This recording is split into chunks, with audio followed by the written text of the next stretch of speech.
Çin-ABD Kongresi üyelerinin dün akşam saatlerinde askeri bir uçakla Tayvan'a yaptığı sürpriz ziyareti protesto etti. Çin Dışişleri Bakanlığı Sözcüsü Wang Wenbin düzenlediği basın toplantısında ziyaretin ABD'nin Tayvan'la resmi ilişki kurmama taahhütünü ciddi şekilde ihlal ettiğini belirtti. 4 senatör, 2 temsilciler meclis üyesi ve danışmandan oluşan heyet, ABD donanmasına ait askeri nakliye uçağıyla Tayvan'ın Taipei Shangan havalimanına inmişti.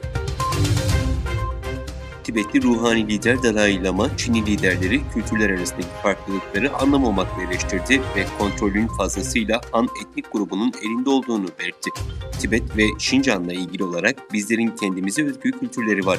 Bu nedenle dar görüşlü Çin liderler farklı kültürlerin çeşitliliğini anlamıyor ifadelerini kullanan lider, insan olarak Çinli kardeşlerine karşı olmadığını ve komünizmle Marksizmin ardındaki fikirleri genel olarak desteklediğini kaydetti. Birleşmiş Milletler İklim Değişikliği Konferansı'nda sıfır emisyonlu araçlar için Glasgow mutabakatı açıklandı. Türkiye, İngiltere ve Hindistan'ın da aralarında bulunduğu 33 ülke, 40 şehir, 11 araç üreticisi şirket ve 27 filo sahibi kuruluş mutabakata imza attı. Mutabakatla birlikte otomobil piyasasında 2035'e kadar benzinli ve dizel motorlu araçların sıfır emisyonlu araçlarla değiştirilmesi öngörülüyor.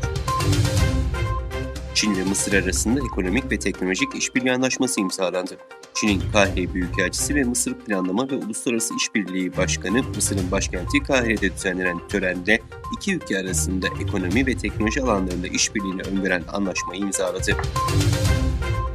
Çin lideri Xi Jinping, ABD Başkanı Joe Biden'la yapacağı telekonferans öncesinde ılımlı mesajlar verdi.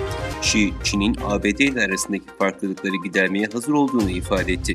Washington'da düzenlenen Çin-ABD ilişkileri konusundaki Ulusal Komitenin yemeğinde Çin'in ABD Büyükelçisi Çin Cumhurbaşkanı Xi'nin mektubunu okudu. Mektupta Xi, Çin'in bölgesel ve küresel konularda ABD ile işbirliği yapmaya hazır olduğu mesajını verdi.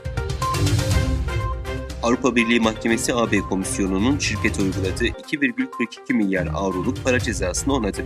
Mahkeme teknoloji firması Google'ın alışveriş hizmetindeki karşılaştırma stratejisinin kuralları ihlal ettiğine hükmetti. Özbekistan Cumhurbaşkanı Şevket Mirziyoyev göreve başlamasının ardından ilk yurt dışı ziyaretini Türkiye'ye yapacak.